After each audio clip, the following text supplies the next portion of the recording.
अस्सलाम guys, welcome back once again in my YouTube channel. और आज की इस वीडियो में हम एक और क्वेश्चन को क्लियर करने वाले हैं जो बहुत ज़्यादा लोगों को परेशान करता है कि अगर तो ये बहुत बड़ी कंपनियां हैं नेटवर्क मार्केटिंग में, जो कंपनीज हैं वो बहुत ज़्यादा पावरफुल हैं, ये है वो है, प्रोडक्ट इनके बहुत तगड़े हैं, तो ये खुद सब कुछ क्यों नहीं कर लेते? इनके प्रोडक्ट जो हैं वो हमें मार्केट में नज़र क्यों नहीं आते? हमने तो कभी किसी शॉप के ऊपर फॉरएवर का एलोवेरा जेल पड़ा नहीं देखा, उनकी एलो लिप पड़ी नहीं देखी, उनका नेक्टर पड़ा नहीं देखा। जाहिर सी बात है, जब खाली दिमाग होगा तो वो शोर तो मचाएगा। जैसे कि खाली ढोल होता है तो उसको जितना पीटोगे उतना शोर मचाएगा, लेकिन जब उसके अंदर कुछ होगा ना, कुछ नॉलेज होगा, तो वो खामोश रहेगा। सो मैं किसी को ब्लेम नहीं कर रहा हूँ, बस आपको ये समझाना चाह रहा हूँ कि जब हम ट्रेडिशनल बिजनेस के अंदर जब हम बात कर रहे होते हैं ना, ट्रेडिशनल बिजनेस से मुराद ये है कि अगर आपने कोई शॉप खोली है, कोई छोटा मोटा बिजनेस खोला है, मतलब फेस टू फेस लोगों के साथ जब आपने रेलिवेंट करना शुरू किया है, तो तब हम बहुत ही ज़्यादा अक्लमंद बन रहे होते हैं, बड़े चुस्त चालाक बन रहे होते हैं कि हमें ही सब कुछ पता हो, तो कोई अगला बंदा इस चीज़ को जानता ही नहीं। लेकिन जब बिजनेस के साथ ऑनलाइन लग जाता है ना, तो पता नहीं लोगों की फीलिंग्स क्या हो जाती हैं। लोग ये समझने लग जाते हैं कि ये तो पक्की पकाई देगा, जैसे यहाँ हमें कुछ करना नहीं पड़ेगा, कुछ लगाना नहीं पड़ेगा, कुछ भी नहीं होगा यहाँ पे, और हम रातों रात पता नहीं कहाँ से कहाँ पहुँच जाएंगे।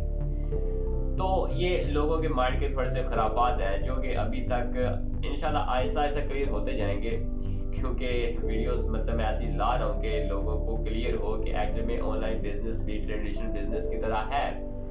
बट फर्क ये है कि डिजिटल बिजनेस के अंदर बहुत ज़्यादा पोटेंशियल होता है और ट्रेडिशनल बिजनेस के अंदर आपकी खपत बहुत ज़्यादा होती है, और उस हवाले से मतलब थोड़ा मैच नहीं कर पाता। बट आज के वीडियो में हम बात जो करने वाले हैं वो ये है कि जो कंपनीज होती है, नेटवर्क मार्केटिंग कंपनीज, कोई भी, चाहे वो फॉरएवर हो, कोई भी कंपनी हो, तो वो अपने जो प्रोडक्ट हैं वो मार्केट के अंदर फिजिकली तौर पर क्यों नहीं सेल करते? मार्केट के अंदर फिजिकली उनके प्रोडक्ट क्यों नहीं पड़े होते? हमने तो कभी उनका कोई भी प्रोडक्ट इस तरह मार्केट के अंदर पड़ा नहीं देखा, किसी भी मेडिकल स्टोर के ऊपर नहीं पड़ा देखा।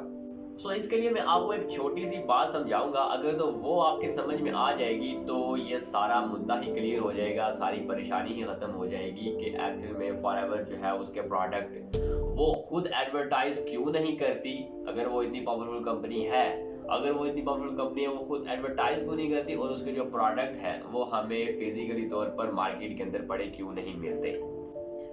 सो फर्स्ट ऑफ ऑल तो मैं ये बताऊं कि मैंने पहली वीडियोस में बताया था कि ट्रेडिशनल बिजनेस और डिजिटल बिजनेस में बहुत ज़्यादा फर्क होता है। ट्रेडिशनल बिजनेस में क्या होता है कि आप फर्ज करें कि ये जो आप साबुन इस्तेमाल करते हैं 50 रुपए का लेते हैं, तो क्या ये वाकई ही 50 रुपए का होता है? नो। जब ये कंपनी के अंदर मैन्युफैक्चर होता है तब इसकी प्राइस मिनिमम, फॉर एग्जाम्पल मैं एक सपोज कर रहा हूँ कि उसकी प्राइस होती है 15 से 20 रुपए, आप चले 20 रुपए कर ले। मैन्युफैक्चर होने के बाद जब वो डिस्ट्रीब्यूटर के पास जाता है, डिस्ट्रीब्यूटर तक पहुंचे तक उस प्रोडक्ट की जो शिपिंग और जो दूसरी पैकिंग की कॉस्टिंग होती है वो मिला के उसकी जो प्राइस है वो सब मिले के 25 रुपए हो जाती है। अब प्रोडक्ट पहुंचा डिस्ट्रीब्यूटर के पास, डिस्ट्रीब्यूटर भी तो अपना कुछ ना कुछ प्रॉफिट तो रखेगा, प्रॉफिट भी रखेगा, और वो आगे सेल करेगा होलसेलर को। जब होलसेलर को सेल करेगा तो जाहिर सी बात है उसको भी वो अप प्राइस पे मिलेगी। अगर आपके पास वो 25 रुपए तक पहुंची है तो आप उसको 35 रुपए में आगे सेल करोगे ताकि आप भी 10 रुपए उसमें से प्रॉफिट रख सको। अब जब बात होलसेलर के पास आ जाती है, और होलसेलर जो है जाहिर सी बात है वो भी अपना कुछ ना कुछ प्रॉफिट रखेगा। वो कुछ ऐसा तो नहीं है कि मतलब जिस प्राइस पे उसके पास प्रोडक्ट आया उसी प्राइस के ऊपर प्रोडक्ट वो आगे सेल कर देगा, ऐसा तो बिल्कुल भी नहीं होने वाला, क्योंकि वो भी तो कुछ कमाने के लिए बैठा है। तो होलसेलर जो है वो जब रिटेलर को सेल करेगा तो वो भी अपना कुछ ना कुछ प्रॉफिट रखेगा। अब रिटेलर के जब पास पहुंचेगी तो शिपिंग और उसकी कॉस्टिंग और उसका प्रॉफिट जो मिला के तो इस प्रोडक्ट की प्राइस हो गई 45 रुपए। अब जो 45 रुपए होगी एक रिटेलर के पास, जो रिटेलर से मुराद है कि जो छोटी छोटी शॉप्स आप अपने गली मोहल्लों में देखते हैं, जब इनके पास कोई प्रोडक्ट पहुंच जाती है तो जाहिर सी बात है वो भी तो आपको प्रॉफिट रख के आगे सेल कर रहे होते हैं ना। तो जब वो अगर 5 रुपए की प्रॉफिट रख के सेल करता है तो वो उस साबुन की जो कीमत है वो 20 रुपए से 50 रुपए हो जाती है। अब मैन्युफैक्चर होने से लेकर जहाँ पे प्रोडक्ट बनता है और कस्टमर तक पहुंचने तक जो जितना भी बीच में आपका जो 20 से 25 रुपए जो इजाफी बढ़े हैं, ये होता है एक ट्रेडिशनल बिजनेस के अंदर। लेकिन डिजिटल बिजनेस या नेटवर्क मार्केटिंग बिजनेस के अंदर ऐसा नहीं होता। इसमें क्या होता है कि एक कंपनी ने प्रोडक्ट बनाया और वो डायरेक्ट पहुंचा कस्टमर तक। तो आप खुद अंदाजा लगा रहे हैं कि बीच में से जो 20-25 रुपए जो इंक्रीज हुए थे प्रोडक्ट को कस्टमर तक पहुंचे तक, तो वो सब कुछ कंपनी के बच जाते हैं। और सिर्फ इतना ही नहीं कि मैन्युफैक्चर के बाद जब इसकी एडवर्टाइजिंग की जाती है, फॉर एग्जांपल जैसे कि आप जानते हैं ये पेप्सी कोला वगैरह में जो एडवर्टाइजिंग करते हैं, तो इनके करोड़ों अरबों रुपए खर्च होते हैं एडवर्टाइजिंग के ऊपर। बहुत बड़े बड़े मतलब इन्फ्लुएंसर जैसे बाबर आजम और इस तरह के क्रिकेटर्स, बड़े बड़े जो फेमस पर्सनैलिटी पीपल हैं, इनको हायर करना और इनको फिर बहुत बड़े बड़े चार्जेस दे के ये अपने प्रोडक्ट की जो है वो एडवर्टाइजिंग करवाते हैं। तो यहाँ पे इनका बहुत ही ज्यादा ह्यूज अमाउंट इन्वेस्ट होता है।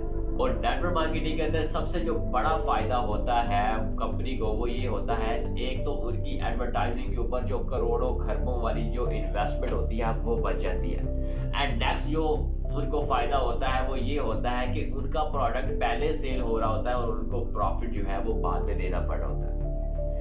इसीलिए जब हम डिस्ट्रीब्यूटर उस कंपनी के साथ कनेक्ट होते हैं तो हमको ये फायदा होता है कि हम उस प्रोडक्ट को जब आगे सेल करते हैं तो हमें एक नेटवर्क सिस्टम मिलता है जिससे हमें कंपाउंडिंग इफेक्ट मिलता है, और कंपाउंडिंग इफेक्ट में हम बहुत ज्यादा पैसा कमा सकते हैं अगर हमें पोटेंशियल है। सो उम्मीद करता हूँ कि एक छोटी सी मिसाल है कि फॉरएवर कंपनी या कोई भी नेटवर्क मार्केटिंग कंपनी जो है वो अपने प्रोडक्ट को फिजिकली तौर पर मार्केटिंग इंडस्ट्री के अंदर क्यों नहीं सेल करते या एडवर्टाइजिंग क्यों नहीं करते। सो उम्मीद करता हूँ कि ये वीडियो आपके समझ में आ गई होगी। कुछ अगर आपके माइंड में फिर भी कंफ्यूजन है, कोई अगर बात समझ नहीं आई, तो डिस्क्रिप्शन में मेरा कॉन्टैक्ट है, आप व्हाट्सएप से मुझसे पूछ सकते हैं। कोई भी क्वेश्चन में ऑर्डर अवेलेबल हूँ। एंड सो मिलते हैं नेक्स्ट वीडियो में। Till the time, good bye.